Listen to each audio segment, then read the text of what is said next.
represent the resistance box, rheostat, variable resistor, etc. You know how to represent that. Then very important point here is, what is the difference between a rheostat and a resistance box? Difference between a rheostat and a resistance box. In the resistance box, you can vary a fixed amount of resistance. Both the devices are used for vary the resistances. But in the resistance box, you can vary a fixed amount of resistance.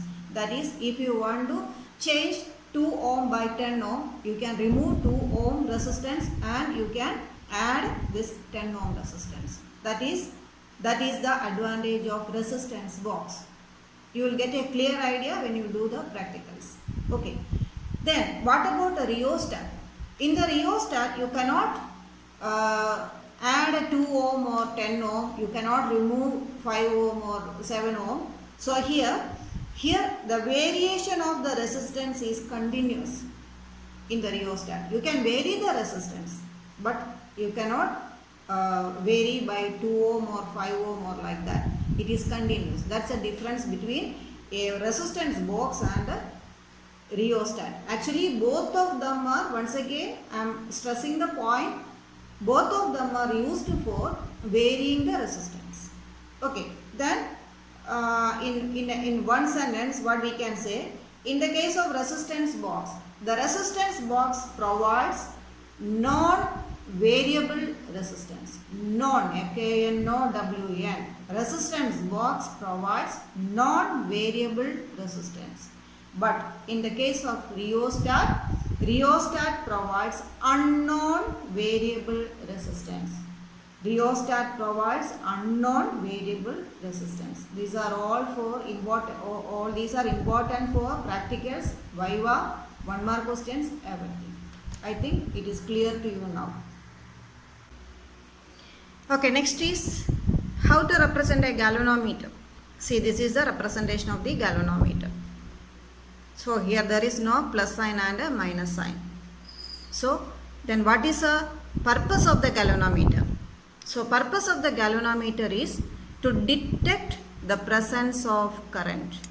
To detect the presence of current, not for measuring current, to detect the presence of current. So galvanometer is used for detecting the presence of current. Then ammeter. See, what's the difference between ammeter and galvanometer? Here for the galvanometer there is no plus sign and a minus sign is marked, and here plus and minus are marked.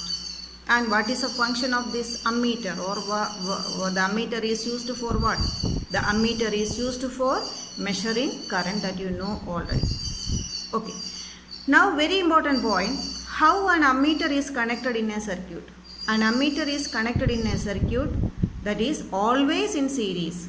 Ammeter is always connected in series with the circuit or series with the cell. So very important.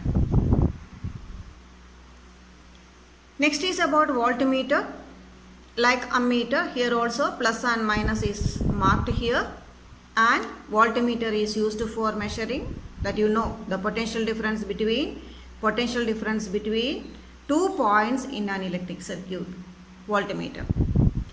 Now here also it is very important how a voltmeter is connected in a circuit.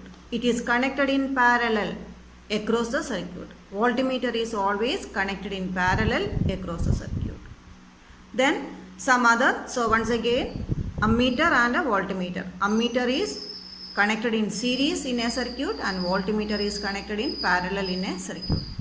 Then some other symbols are, this is common symbols, nothing to explain in that. So electric bulb is represented like this, electric bell is like this, open key, plug, closed key, key means it is a switch, closed key, then a joined wire and a wire crossing, it is not joined here.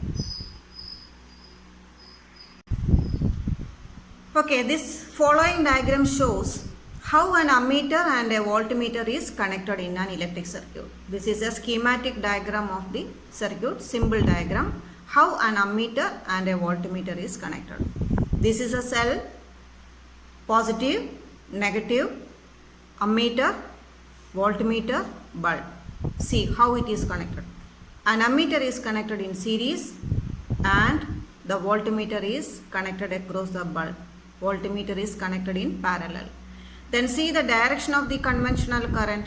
Conventional current start from positive direction. So this is the direction of the conventional current, that is opposite to the direction of the electron current.